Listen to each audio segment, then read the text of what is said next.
This podcast is a member of the Voices of Wrestling Podcasting Network. Visit voicesofwrestling.com to hear the rest of our great podcasts, as well as show reviews, columns, opinions, and updates across the world of wrestling. Hello, everybody, and welcome to another edition of Wrestlenomics Radio. I'm Brandon Thurston, broadcasting on demand from Buffalo, New York. I'm recording on Friday, November 27th, 2020. And we've got more moves to tell you about at WWE Corporate and Tropicana Field. As it turns out, Tropicana Field is not an open-air stadium. It is a dome, contrary to the falsehoods that were said by a certain member of the media landscape. But this Thanksgiving week will go deep into the world of pay-per-view pricing. In fact, the pay-per-view business overall. What's left of it? How relevant is it? Particularly to AEW and WWE at this point. And what is the future of independent professional wrestling in those soon-to-be, hopefully, post-corona times?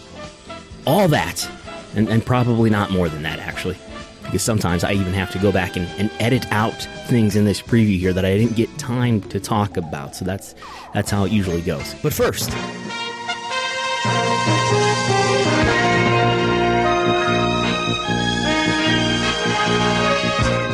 following up from last week, two additional WWE executives, actually I don't know if it's right to call them executives, but General Counsel Brian Nurse of WWE is no longer with WWE, as well as Senior Vice President of Data Strategy, Pam Murren.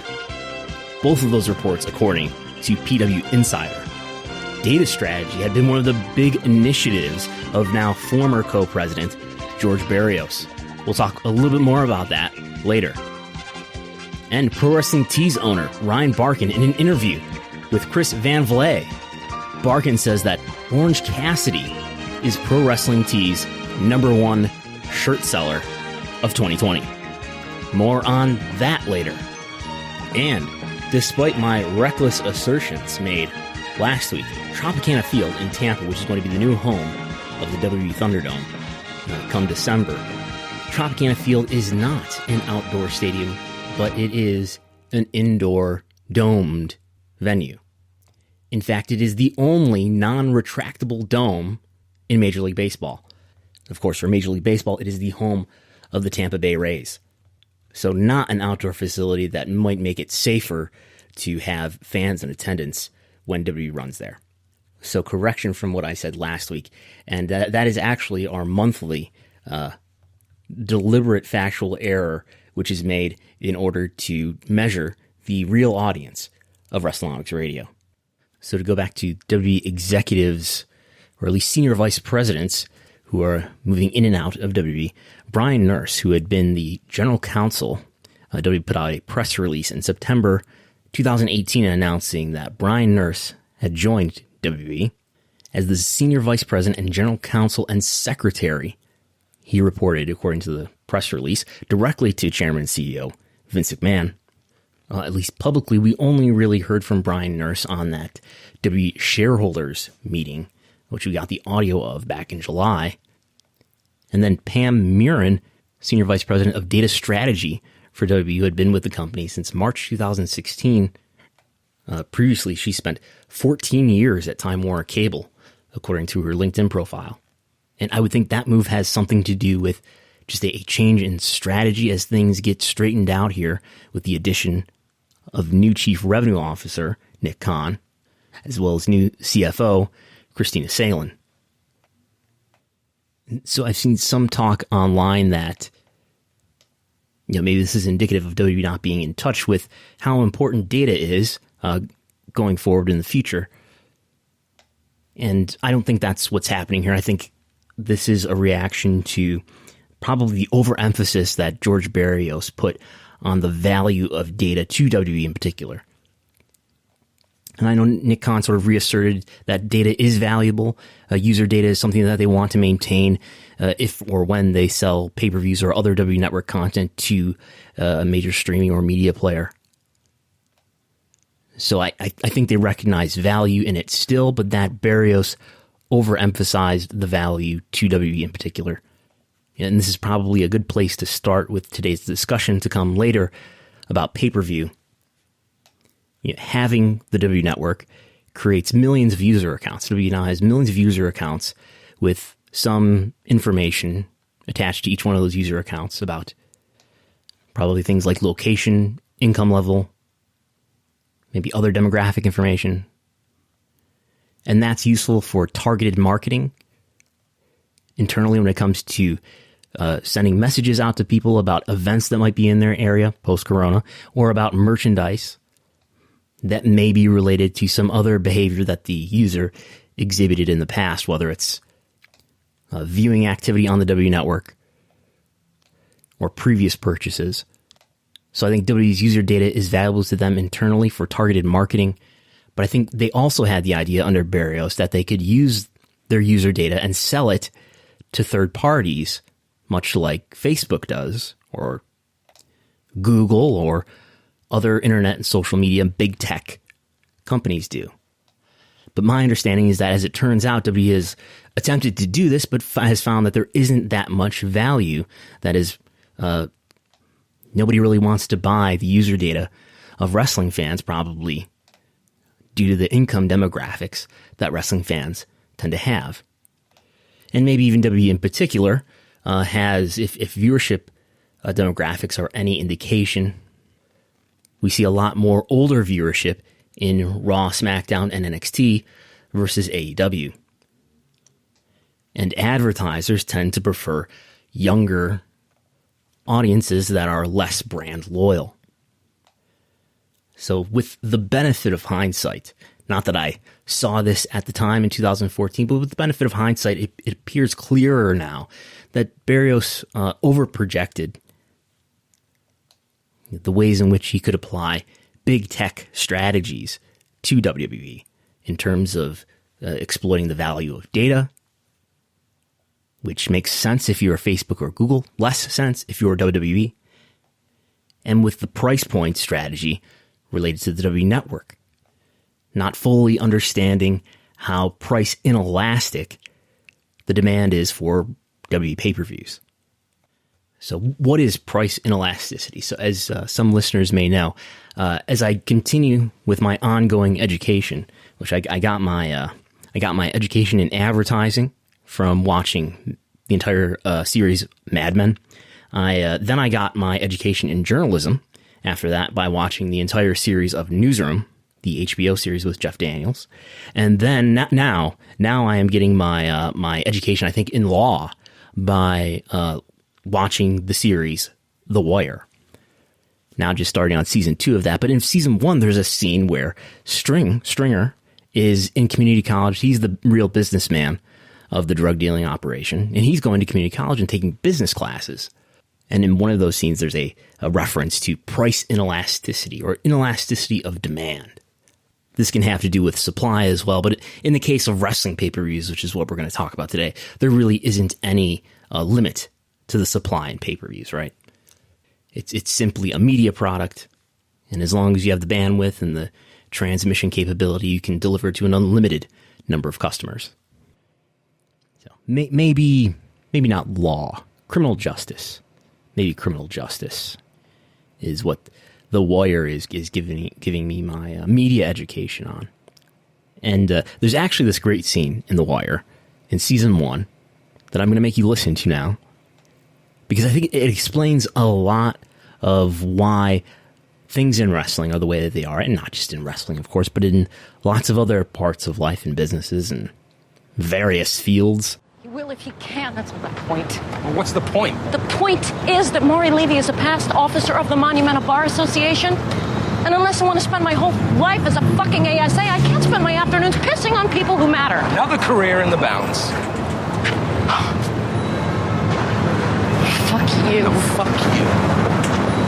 If only half you motherfuckers in the state's attorney's office didn't want to be judges, didn't want to be partners in some downtown law firm, if half of you had the fucking balls to follow through, you know what would happen?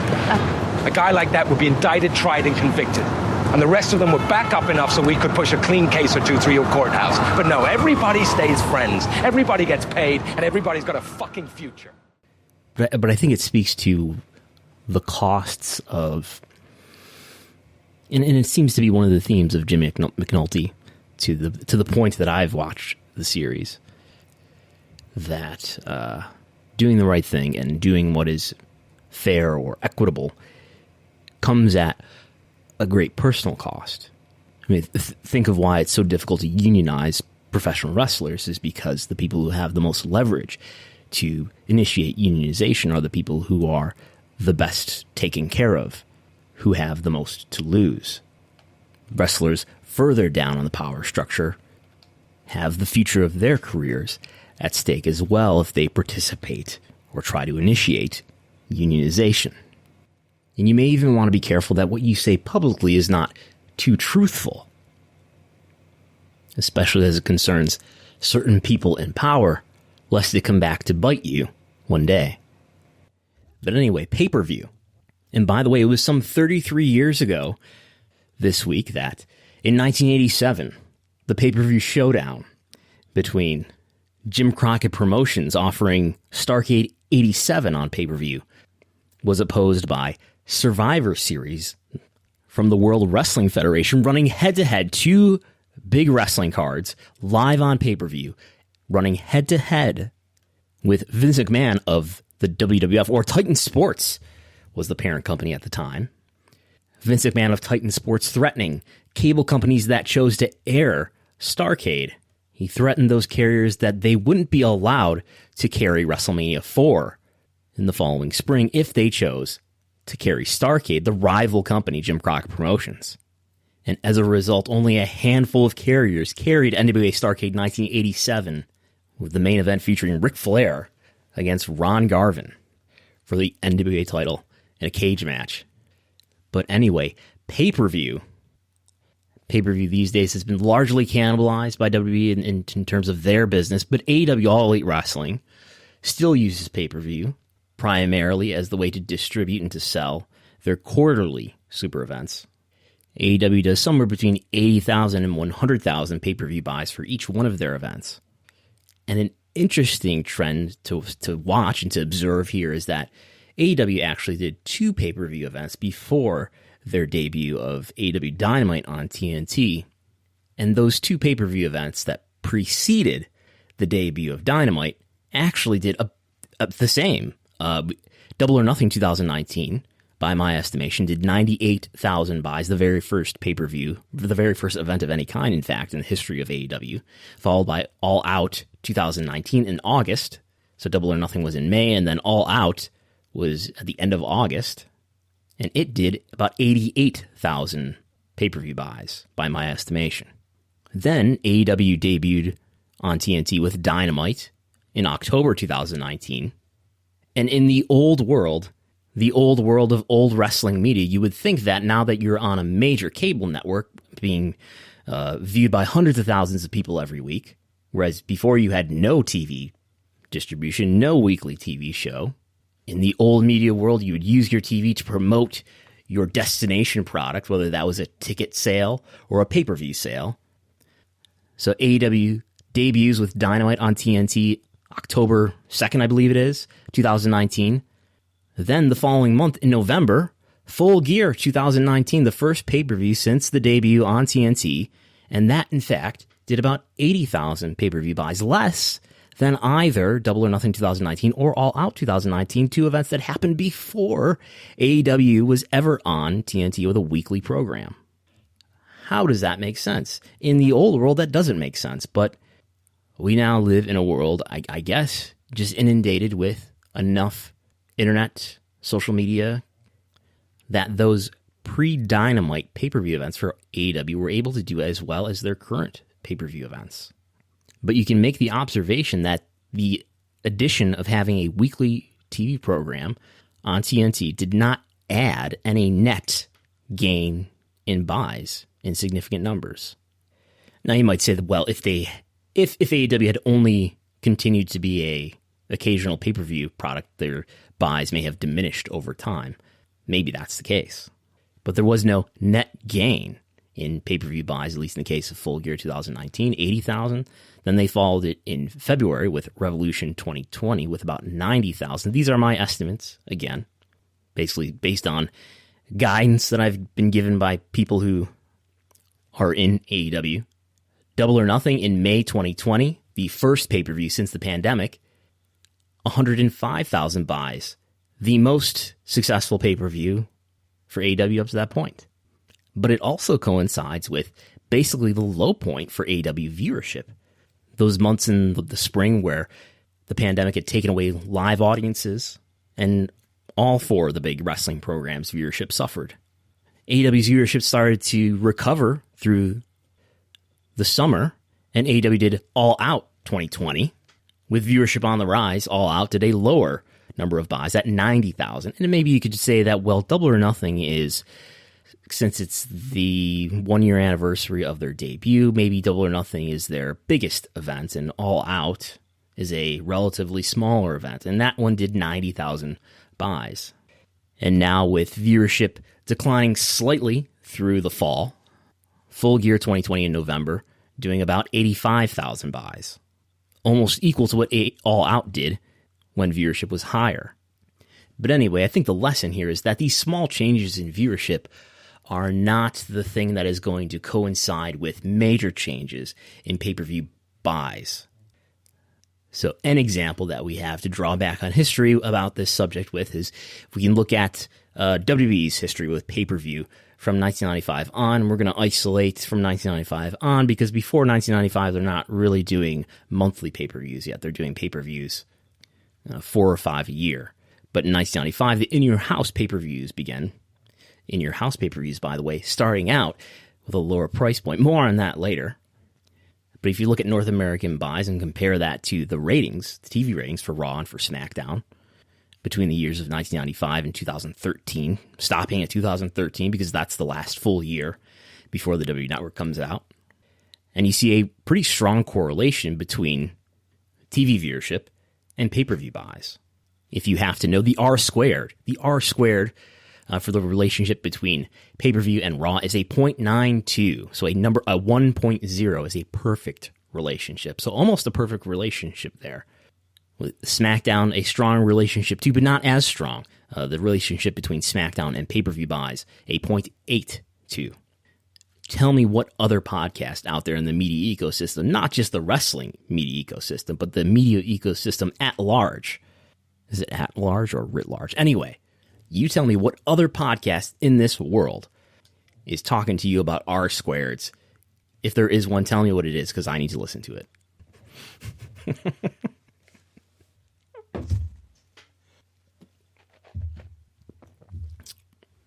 Anyway, it's apparent that the lesson of this story is that what drives pay-per-view buys is something along the lines of what drives the popularity of a brand overall.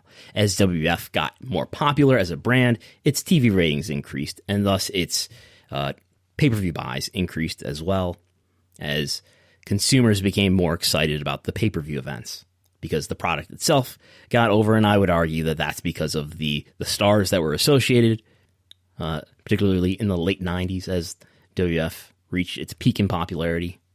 It's about the popularity of the stars and the anticipation around the matches that are happening, being delivered on pay-per-view. And of course, after the 90s, the peak in the 90s in the year 2000, ratings and pay-per-view buys declined thereafter.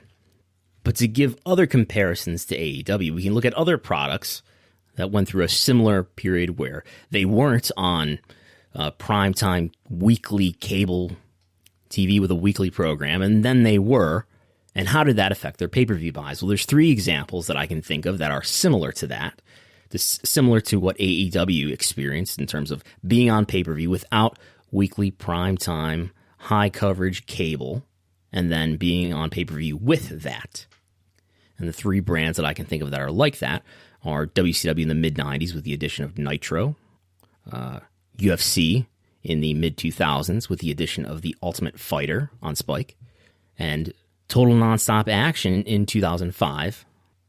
Really a similar period, actually, with UFC. But in 2005, where Impact, well, now known as Impact Wrestling, Total Nonstop Action, better known as the unfortunate initialism, TNA, had been on pay-per-view for years, in fact, before debuting on Spike with a weekly program.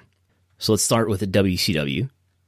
WCW, of course, had been on cable, TBS especially, for years, and had been on syndication throughout the country as well for years. And it had a number of pay-per-views before 1995, before the debut of WCW Nitro on TNT. But before the debut of WCW Nitro, WCW's pay-per-views were around the area of what AEW's pay-per-views are, around 100,000, with a great deal of variance. But after the debut of WCW Nitro, they're still around the 100,000 range.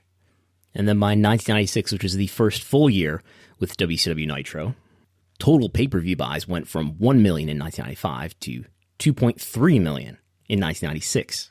And in 1995, they did 9 pay-per-views. In 1996, they did 10 pay-per-views. So almost the same number of pay-per-views and more than doubling pay-per-view buys. Obviously, there's other components to what made pay-per-view buys increase so much, and that, I think, largely has to do with the popularity of the new faction, the New World Order, the NWO. And you can find WCW pay-per-view buys information, actually, on Wrestlenomics.com. That is one of the most popular pages on Wrestlenomics.com. It gets daily visits for some reason. I think it's because people are doing their WCW retrospective podcasts, and they want to reference what pay-per-view buys were for a given event. And we have a CDH estimate, CDH standing for Christopher D. Harrington, better known to some as Mookie. I think better known to others these days as merely Harrington. But Mookie went to the trouble of coming to an estimate about every WCW pay-per-view that they ever put on pay-per-view, which is now enshrined in table form and bar graph form on Wrestlenomics.com in the resources section.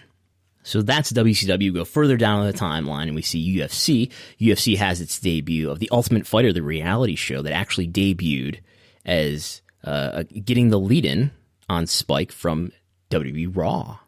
Really the most successful lead-in that WWE Raw ever provided. So in many ways, UFC now, a product that does great pay-per-view business, can credit some of the jumpstart to its popularity, which begins really strong in the middle 2000s due to the lead-in that was provided on Spike TV from WWE Raw on Monday nights. As The Ultimate Fighter debuted, I guess it must have been at just after the overrun at about 11:15 p.m., building up fights that eventually did happen on pay-per-view with the likes of Tito Ortiz and Ken Shamrock, Chuck Liddell, Randy Orton. But before the debut on Spike with The Ultimate Fighter, UFC was struggling to do pay-per-view buys over 100,000.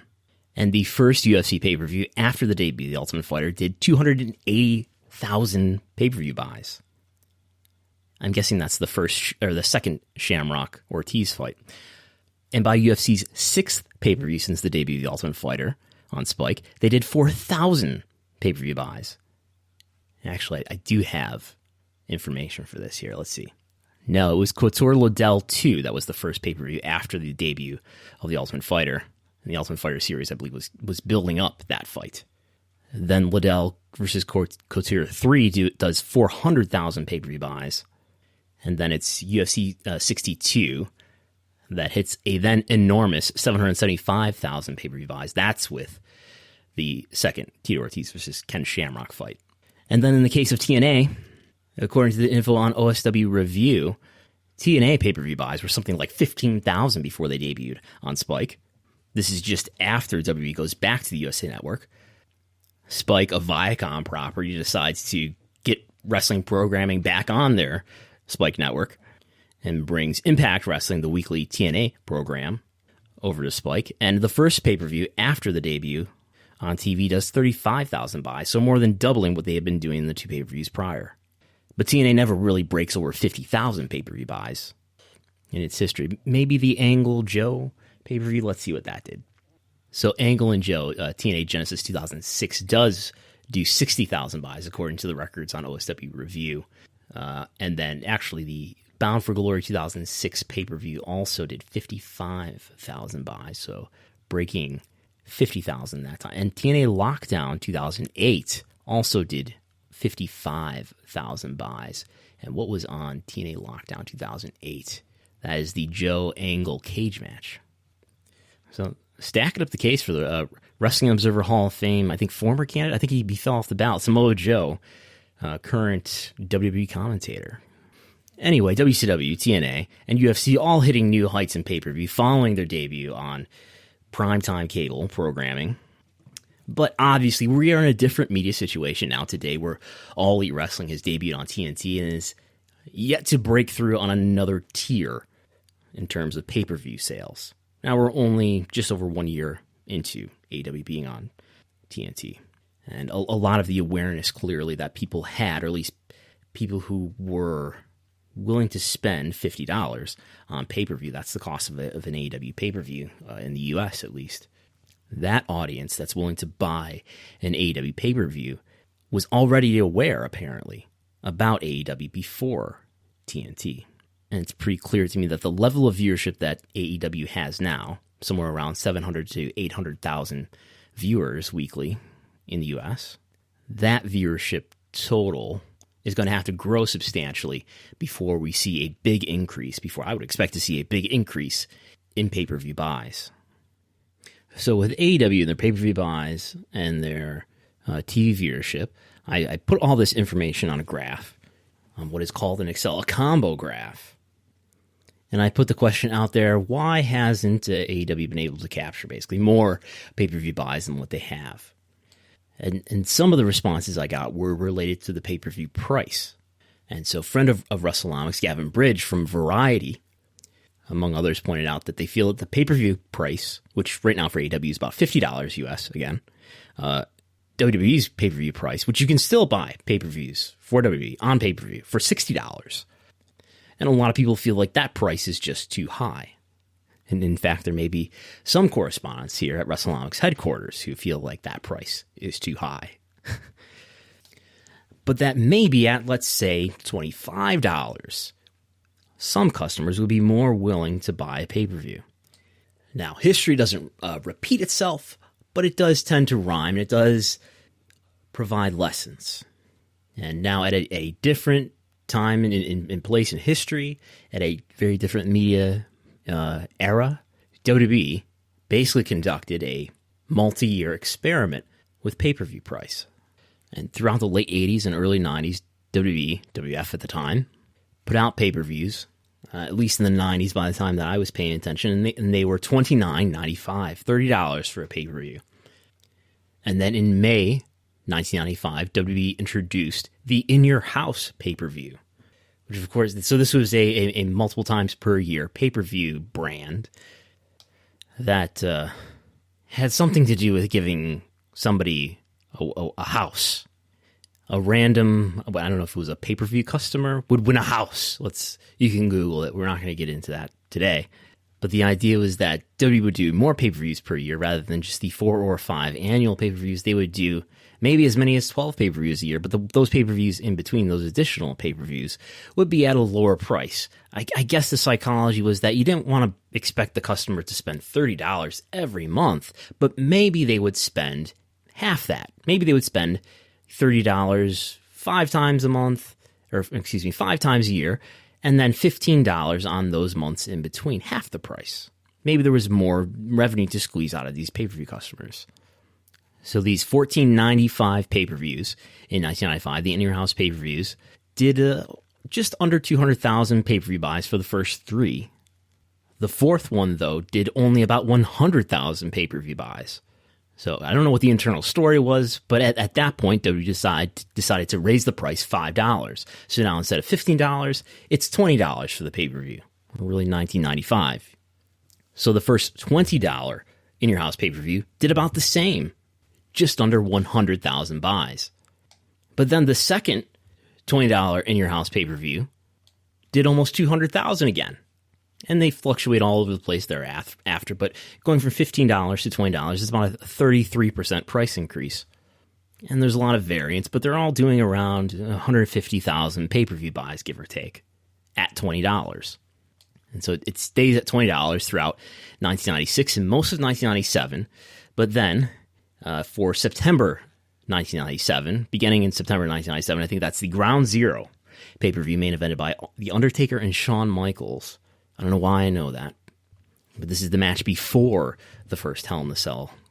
But anyway, September 1997, WWE decides to raise the price to $30, the same price as all the other pay-per-views. This is what WCW is doing at the same time as well. I don't think WCW ever had any difference in its pay-per-view price for any of its pay-per-views. I think they were all $30. Maybe there might have been a lower pay-per-view price early on in the pay-per-view history, but WCW, understands, is doing the same price point for all their pay-per-views regardless. And WWF decides to follow suit, and we're just going to do all the pay-per-views at $30. I know there was some difference in the number of hours that the pay-per-views were at the time. They're all going to be 3-hour pay-per-views, all going to be $30 pay-per-views. And that first In Your House $30 pay-per-view, with a 50% increase in the price point, does about the same as what the $20 pay-per-views had been doing, 150,000 buys. In fact, the following pay-per-view, that is an In Your House pay-per-view at $30, that's the Bad Blood pay-per-view, with the unfortunate death of Brian Pillman, which he had been found dead earlier that day. But that's main evented with the first ever Hell in the Cell match. That does almost 200,000 pay-per-view buys at a $30 price point. That's about equal with what the highest $20 pay-per-view had done. So this is late 1997, and things get complicated here as far as this analysis goes because, as people know, following late 1997, WWF is about to ramp up to its peak in popularity. In 1998, TV ratings increase, pay-per-view buys increase, and WWE does some of the best business it's ever done. This side of TV rights fees, of course.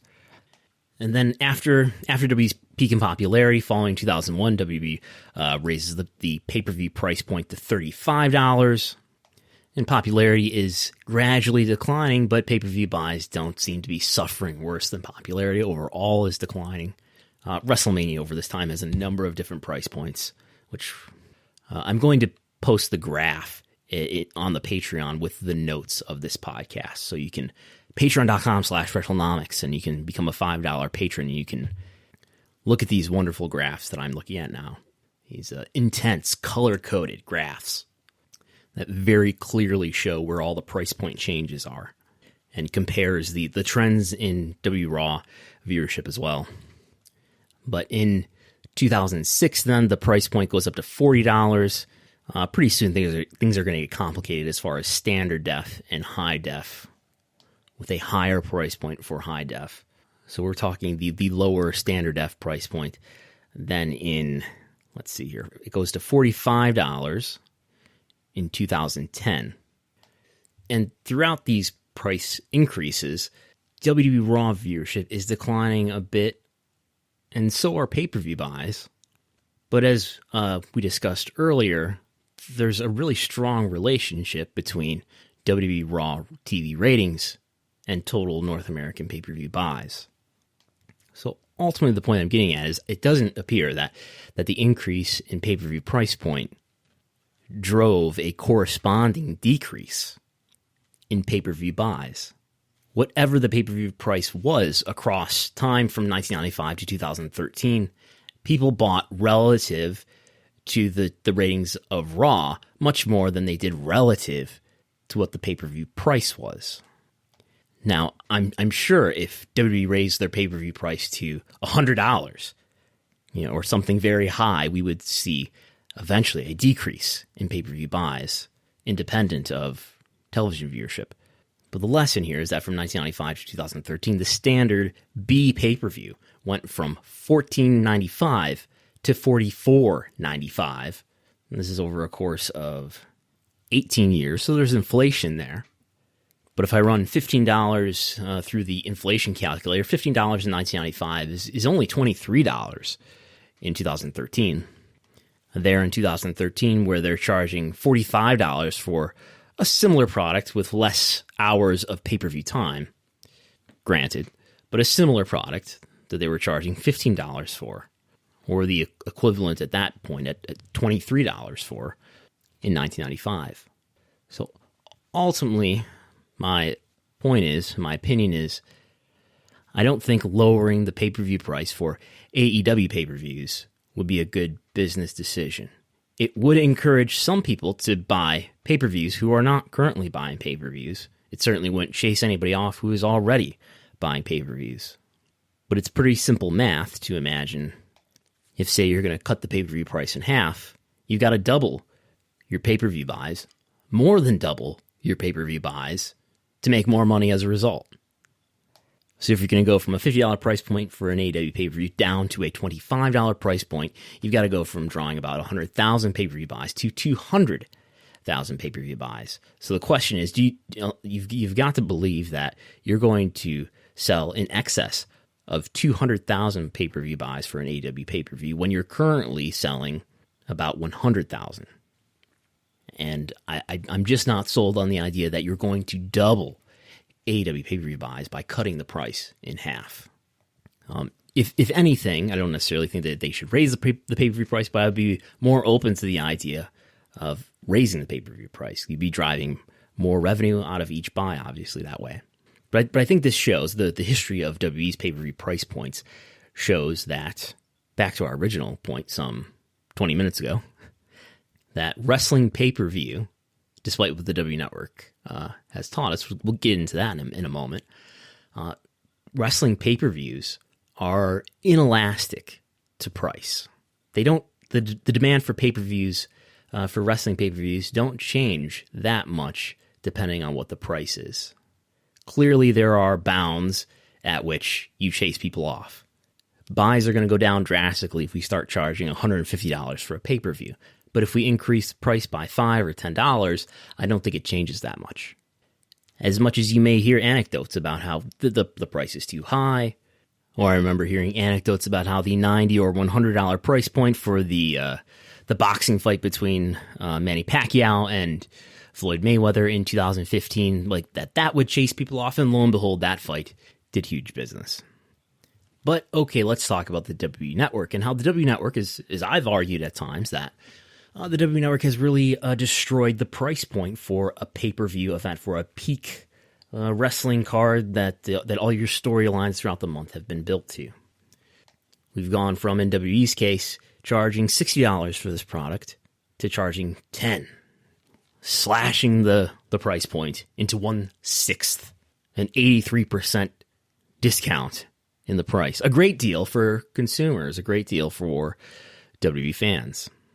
And not just an 83% savings, but you also get access to whatever is on the WWE Network, an enormous video library and a number of other new shows. But I would argue that the trends around WWE Network subscribers only supports the point that pay-per-views are price inelastic. Let's ask, what is the total, the highest possible audience that you can get to buy a WWE pay-per-view? Well, let's just look at what is the biggest pay-per-view audience that WWE has ever had. It's about 1.3 million pay-per-view buys worldwide now, which was that's the record for WrestleMania 23 in 2007.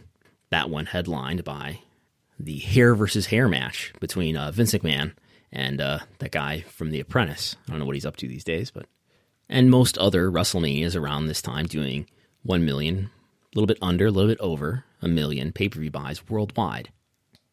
And that's all at the $60 price point. Well, $60 in 2013 or $55 in the years before that. WWE cuts the price in 1/6, cuts the price by 83%, and that does not result in a 6x increase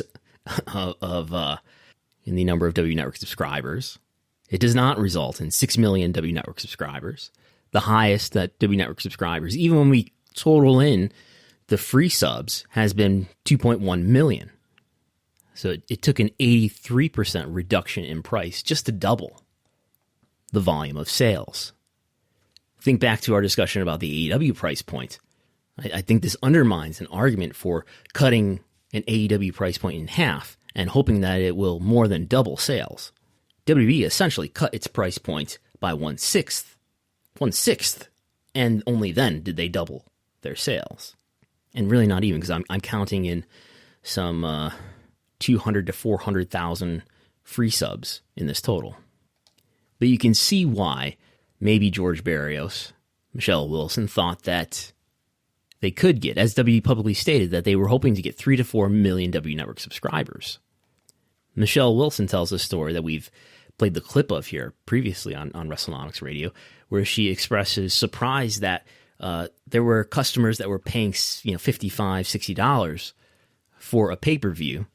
She was surprised that pay-per-views were consumed by a relatively small audience relative to the TV audience, yet pay-per-views were the most valuable content. And the strategy was that maybe, since this content is so valuable and so, in their view, underconsumed, that maybe there was a way that WWE could extract more revenue or more margin out of the pay-per-view product. And I suspect in large part therein lies the argument for the WWE Network. And one of the keys to making a good pitch about the WWE Network and making it something that Vince or any business person would actually want to try to execute is that one of the big problems with pay-per-view is that you're splitting the price. In fact, unfavorably splitting the price with pay-per-view providers who are taking about 55% of the pay-per-view revenue. You're taking about 45%, so you're taking just under half of the revenue. Yeah, you're the one who's going through the massive production of putting on the show and doing the content. They're basically just providing you with the rails and taking the majority of the revenue. So the W Network would circumvent that unfavorable deal, go direct to consumer, at an enormous cost to WWE. But the gamble was that you would get 3 to 4 million subscribers eventually, and then the profitability of the W Network at that point would so greatly outweigh the profitability of pay-per-view that within a few years this would become worth it. The opportunity cost of spending millions and millions of dollars, having an unprofitable 2014, this would all pay off and then some within a few years. And that obviously never materialized. As of last quarter, WWE Network subscribers, paid subscribers, are at about 1.6 million, not 3 to 4 million as they projected.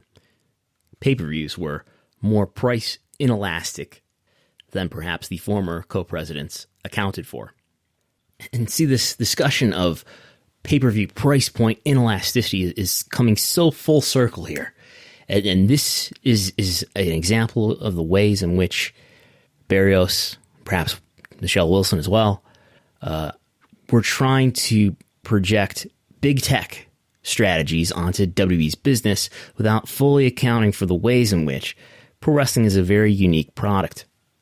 They figured the $9.99 price point, something along the lines of what you would charge for a Netflix subscription.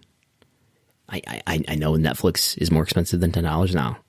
But at the time, $10 was about what a Netflix subscription or a Hulu subscription cost.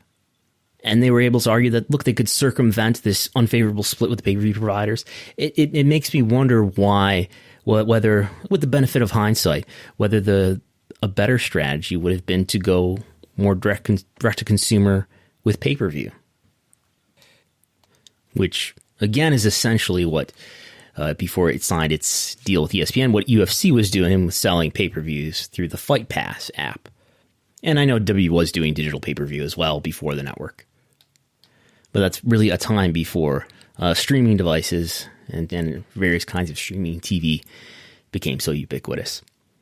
But anyway, if there is a lesson here, it is do not underestimate the uniqueness of the pro wrestling medium. Wrestling overlaps a space between sports and scripted entertainment. Neither completely one, neither completely the other. And I think the WWE Network strategy, in hindsight, again, was a way to overinterpret WWE as scripted entertainment. What do you charge for the scripted entertainment on Netflix? Well, maybe around $9.99. Without accounting for the ways in which pro wrestling is a live sport. And its peak events comparable to mixed martial arts and boxing. Worth to the consumer nearer to those $100 price points than to scripted entertainment's $10 price point.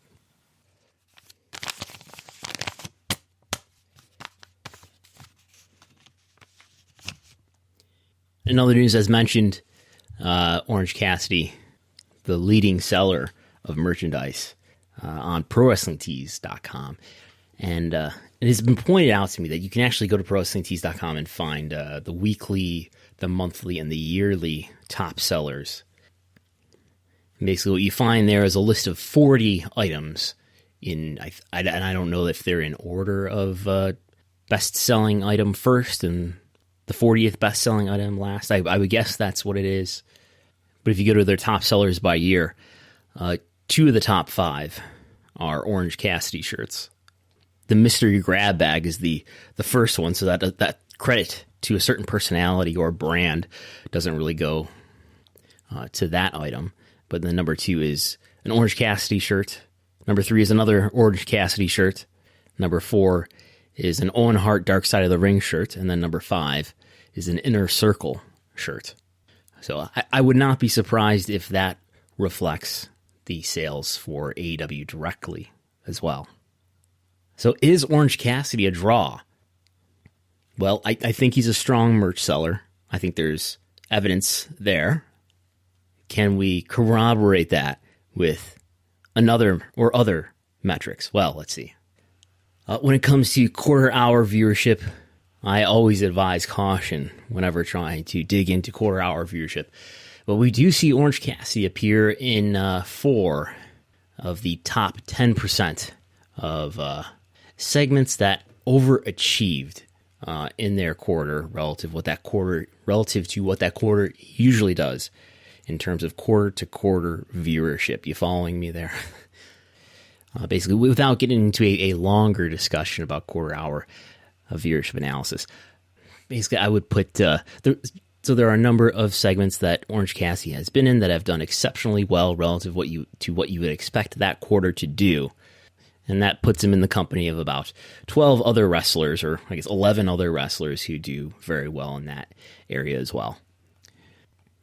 And when I did the Google web search analysis back in around, July 2020, so this looked at Q1 and Q2 2020 and a lot of quarters before that. But in Q2 2020, for Google web search, among all the other AEW roster members at that time, Orange Cassidy for Google web search ranked 12th on a list led by Jon Moxley, Chris Jericho, Cody Rhodes, Orange Cassidy, just behind Jim Ross and Brian Cage, just ahead of Britt Baker and FTR, and MJF before that. So I'm not sure where the Orange Cassidy train is headed these days, but hopefully someone can track it down. So now, with the podcast time remaining, I will have a far too short discussion of independent wrestling. I will flex to you that I have been in contact with multiple professional wrestling promoters. But there does seem to be, here as we sit here in November 2020, it does seem like there is light at the end of the tunnel in terms of when live events and the live wrestling business might go back to normal with the news of a number of promising vaccines that seem to be on the verge of at least the initial stages of distribution. And I've been listening to my colleagues in the Voices of Wrestling Slack lament the quality of U.S. independent wrestling. And there are a lot of concerns from inside and outside the wrestling business about, both from people within independent wrestling and people observing it, about what kind of talent is going to be left for the indies to try to use when independent wrestling events can actually run again. And I know there's some concern about the collective and how that may have damaged the perception or the trust of wrestling fans in independent wrestling. The collective being a weekend of events that happened in Indianapolis that resulted in a number of people thereafter contracting COVID. And I know this had some effect on the ticket sales of other independent wrestling events, including those not necessarily at all related to the promotions that were at the collective. Plus, the speaking out movement exposed a number of people and exposed a culture of sexual misconduct and abuse within wrestling and independent wrestling, and resulted in the apparent end of the careers of 2 of the most prominent independent wrestling stars before the pandemic in Joey Ryan and David Starr. Meanwhile, during the pandemic, a number of independent wrestlers have been signed to various companies as various major companies continue to compete with each other for talent. At a level that we probably have never seen before. without pulling up the databases and the spreadsheets, I would guess that we right now have more wrestlers under contract, among the, 4 or 5 really big companies in the world than at either the late 90s peak or the 80s peak. Some 300 wrestlers are signed to contract with WWE, and AEW's roster continues to grow, and a number of wrestlers have had at least one-time shots on AEW Dark, some talent even being discovered through AEW Dark. My colleagues in the Slack pointing out that, hey, look, there's clearly talent out there, these are wrestlers that we never heard of before the pandemic, but AEW was able to find them and show that, look, there is talent out there to be discovered if only you could discover them. The independents, the super indies, did not discover these wrestlers. Again, these are wrestlers that nobody had ever heard of. People like Will Hobbs, who was out there in the California indies and is now somebody who's showing potential and being featured regularly on Wednesday nights on Dynamite. And I think AEW's ability to discover independent talent largely has to do with AEW's ability to overcome travel expenses that much smaller independent wrestling companies have a much harder time overcoming. AEW, for one thing, has a status to it now being on national television that I'm under the impression that a lot of wrestlers pay for their own travel to come to Jacksonville to potentially wrestle on Dark, maybe even Dynamite. And certainly All Elite Wrestling is in a position to pay for travel much more easily with its literal millions of dollars in annual revenue compared to an independent wrestling company that probably has microscopic revenue sources by comparison. And travel is an especially crucial hurdle in the United States, maybe relative to the European wrestling scene, just because the U.S. is a larger geographical area. The distance from London to Glasgow, or London to Dublin, or London to Essen, where WXW runs, that's all about a 400-mile trip. 400 miles. New York to Chicago is twice that, 800 miles. Buffalo to Worcester, or Worcester, as some people say. The trips that I made in 2019 to Beyond Wrestling, that's about 400 miles for me. But let alone New York to LA, that's almost 3,000 miles, 2,700 miles from New York to LA. So the United States is not a concentrated population center, as the Electoral College will often remind you. And this is something valuable to reflect on, especially if, as training may one day again reopen, the willingness to travel for a wrestler and a wrestler's ability to travel, the free time that they have to travel. If they have a flexible job or don't have a lot of priorities at home that they have to take care of, their ability to travel is a huge benefit to developing a wrestling career. And also, social connections are a huge benefit to a wrestling career. Mediocre talent can go pretty far if that wrestler who may have middling wrestling talent, but is really willing to travel, and or is a really great person that everyone loves to have around, or just makes the right friends. That wrestler, despite having mediocre talent, can go pretty far on the indies, thanks to those connections, which will get that wrestler recommended in places where that wrestler may want to go, and the willingness to travel, which will literally allow the wrestler to get to the given show. And likewise, a great wrestler, a wrestler who's very talented, might remain undiscovered due to the inability or unwillingness to travel. I think of all the wrestlers who I know who don't have driver's licenses or don't have access to a car. Or there may be very talented wrestlers out there who just aren't the most sociable people in the world. I don't know who that would be, but I've heard they're out there.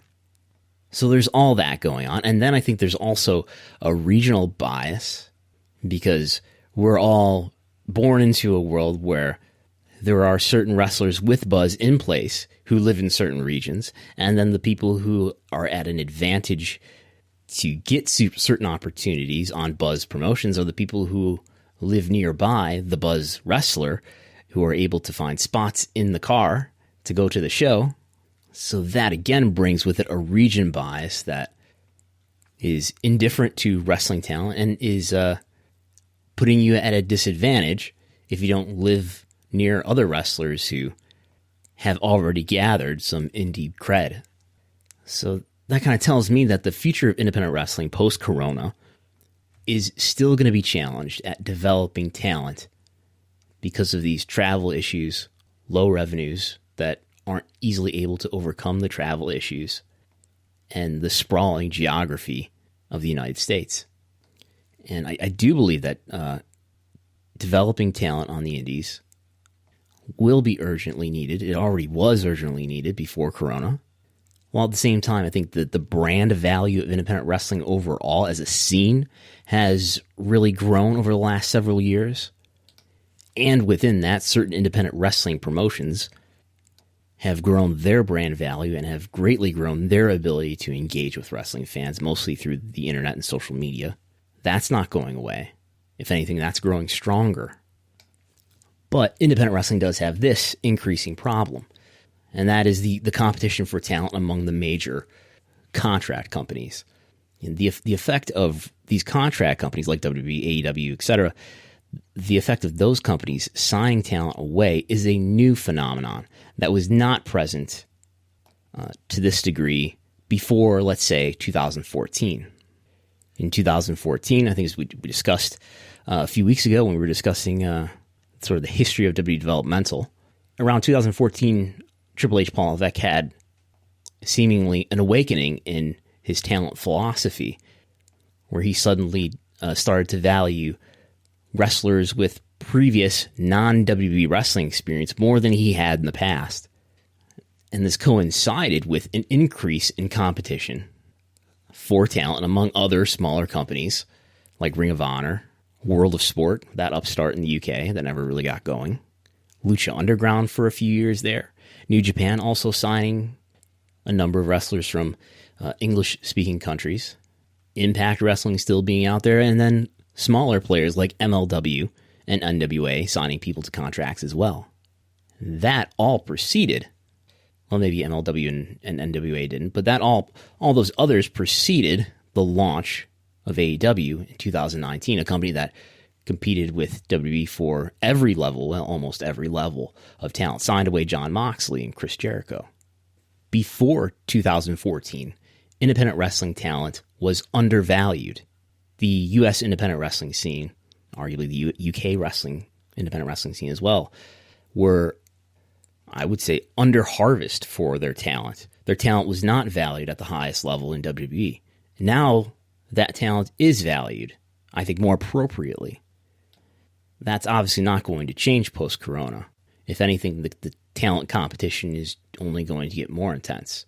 I don't see it getting greatly more intense, but I think it's going to stay at relatively the level that it's at. But the value that all the contract companies have now started to eat up since 2014, increasingly so through 2020, that value is not going to be let go of by those contract companies. Their appetite for talent is not going to diminish. And I remember Voices of Wrestling co-host Joe Lanza making the argument that the independent wrestling talent pool is very deep. And almost no matter how many wrestlers get signed, there's always a really great wrestler who nobody's ever heard of beyond their local region. There's a lot of really good wrestlers out there that nobody has heard of. And my personal experience validates that. And I remember hearing Joe make that argument and being like, yeah, that is true. That independent wrestling, including U.S. independent wrestling, the talent pool is so deep as to be essentially inexhaustible. And I guess I still think that's true. And if anything, AEW's ability to overcome the barriers like travel and still discover new talent prove that to be true. But how will, post-corona, super indie promotions discover that talent with expensive travel and region bias still in the way, when continuing to use familiar talent and continuing to affirm those relationships will be tempting and will seem less risky.